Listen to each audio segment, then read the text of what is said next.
Hello student, welcome to physics lecture.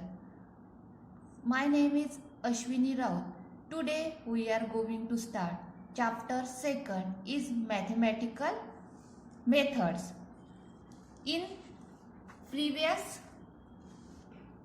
lesson or previous chapter you have studied the different aspect of physical quantities like their division into fundamental and derived quantity and their units and dimension.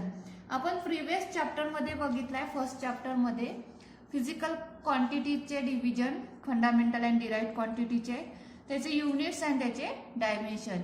या chapter मध्ये आपल्याला बघायचं आहे what is mean by scalar quantity, vector quantity and their mathematical calculation or methods. First, we know that what is meant by scalars. Of scalars, physical quantities which can be completely described by their magnitude are called scalar. अशी physical quantity जी completely describe केले जाते फक्त त्याच्या मॅग्निट्यूडनी तिला म्हणतात scalar quantity. That is they are specified by a number and a unit. आणि ती क्वांटिटी कशाने स्पेसिफाय केल्या जाते? नंबर आणि युनिटनी. For example the length of a metal rod is 2 meter. It indicates that the rod is 2 times longer than certain standard unit meter. Thus, the number 2 is the magnitude and meter is the unit. For example, length, mass, time, temperature, density, it is the scalar quantity. Scalar quantity म्हणजे अशी quantity जी फक्त मॅग्नेट्यूडनीच काय होते describe होते त्याला म्हणतात scalar quantity. जसं आपण एक्झाम्पल बघितलं, जर मेटल रॉडची आपल्याला लेंथ मेजर करायची असेल आणि ती लेंथ 2 मीटर असेल त्याच्यामध्ये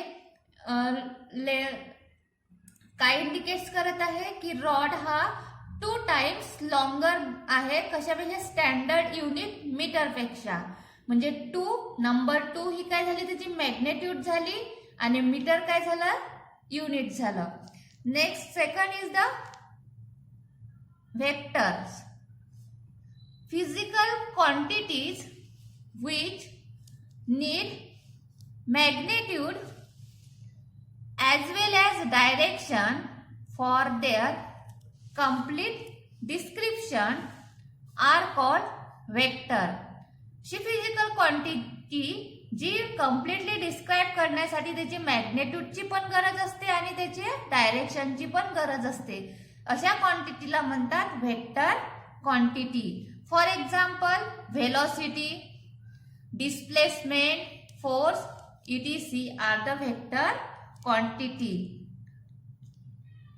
A vector can be represented by a directed line segment or by an arrow. Vector हे डायरेक्टेड लाईन सेगमेंटने किंवा बार एरोनी इंडिकेट केले जाते. जर आपण आपण आता फॉर एक्झाम्पल घेतलेला आहे displacement of a body from P to Q can be represented by P to Q where the starting point P हे काय स्टार्टिंग पॉइंट आहे. P is called the tail and Q end point Q is called the head of vector. Symbolically it is written as PQ. वरती काय आहे? Arrow head आहे. जर फक्त आपल्याला सिंगल कॅपिटल लेटर मध्ये जर लिहायचं असेल तर फॉर एक्झाम्पल काय होईल? वेक्टर एक्स, वेक्टर ए असं आपण रिटर्न करू शकतो. आता वेक्टरचे डिफरंट टाइप्स आहेत. There are few example of different types of vector. First आहे zero vector. First is the zero vector. नावातच आहे zero vector means it is also called as null vector. A vector having zero magnitude with a particular direction is called zero vector. The vector ज्या वेक्टरची magnitude काय राहील zero असेल त्या वेक्टरला आपण काय म्हणू झिरो वेक्टर म्हणू आणि it is represented as zero vector. For example velocity vector of a stationary particle is zero vector.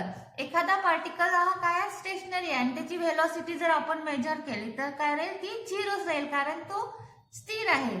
The acceleration vector of an object moving with uniform velocity is a zero vector. This is an example of zero vector. Second is the resultant vector. Second आहे resultant vector. The resultant of two or more vector is that a single vector which produce the same effect as produced by all the vector together. Resultant vector म्हणजे दोन किंवा त्याच्यापेक्षा जास्त vector पासून एक single vector तयार होतो आणि तेच इफेक्ट राहील जो ओरिजिनल वेक्टर मध्ये आहे. तोच इफेक्ट आपल्याला सेम इफेक्ट आपल्याला टू वेक्टर जॉईन केल्यानंतर आपल्याला मिळेल त्याला म्हणतात resultant vector. Next is the negative vector. Next vector is negative vector. It is also called as opposite vector. A negative vector of a given vector is a vector of the same magnitude but opposite in direction to that of the given vector. Negative vector म्हणजे असे vector ज्याची magnitude काय राहील same मॅग्नेट्यूडचे vector राहील परंतु त्याची direction काय राहील अपोजिट राहील. जर आपण त्याची मग रिझल्टंट काढली तर काय येईल ते निगेटिव्ह होईल. फॉर एक्झाम्पल जिच्यात दाखवलेलं आहे डायग्राम मध्ये बघा. ए वेक्टरची डायरेक्शन अशी आहे आणि बी वेक्टर या डायरेक्शननी जात आहे. मॅग्नेट्यूड काय दोघांची सेम आहे म्हणून हे दोन वेक्टर काय होईल negative vector or it is also called as opposite vector. Next is the equal vector. नावातच आहे इक्वल वेक्टर म्हणजे सेम मॅग्नेट्यूड असणारे वेक्टर आणि त्याची डायरेक्शन पण काय असायला पाहिजे सेम असायला पाहिजे. Equal vector.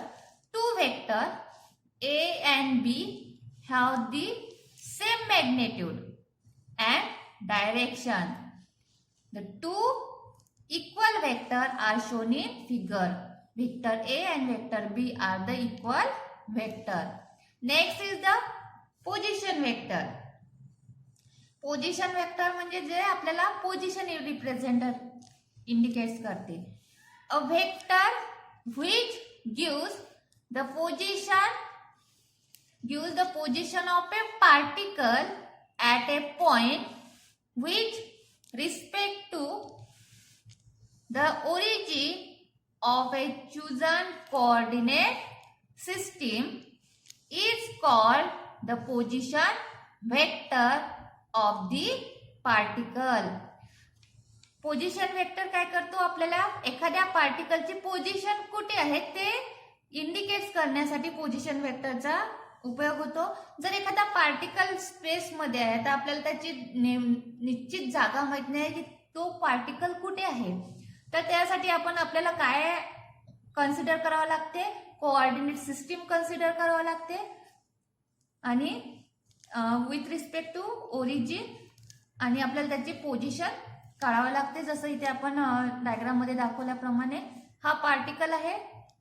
आता याचं आपल्याला पोझिशन माहित नाही म्हणून आपण एक कोऑर्डिनेट ऍक्सिस घेतलेला आहे एक्स ऍक्सिस आणि Y axis. O is the origin आणि इथून वेक्टर ड्रॉन केलेला आहे पी पॉइंट पर्यंत तो झाला ओपी. त्याच OPलाच म्हणतात पोझिशन वेक्टर आणि it is represented by R vector. R vector is equals to OP vector. It is the position vector of the particle present at P. Next is the unit vector. Next vector is the unit vector. Unit means 1. A vector having unit magnitude. ज्या वेक्टरची magnitude ही unit असते 1 असते is given direction is called unit vector. A vector having unit magnitude in a given direction is called unit vector is in that direction. If m is a non-zero vector, that is its magnitude. आपण m असा vector घेतलाय, non zero vector घेतलेला आहे, याची magnitude किती आहे? m is equals to mod m is not zero. The unit vector along m vector is written as unit vector along m and it is given by vector m is equals to unit vector m to m into m. It is equation 1. The unit vector m is equals to vector m upon m. This is equation 2. This is equation 2. Hence, unit vector um has a magnitude unity and has the same direction as that of m vector. We use unit vector I, j, k is the unit vector along the x, y and z direction, and it is represented by unit vector I is equals to x vector upon x, j is equals to y vector y upon y, unit vector k is equals to vector z upon z. Hence x, y and z are the vectors along x, y and z axis respectively. Next we have studied this is all about this topic. We have studied vector and scalar quantity and the different types of vector. Thank you for watching this video. Okay, bye bye.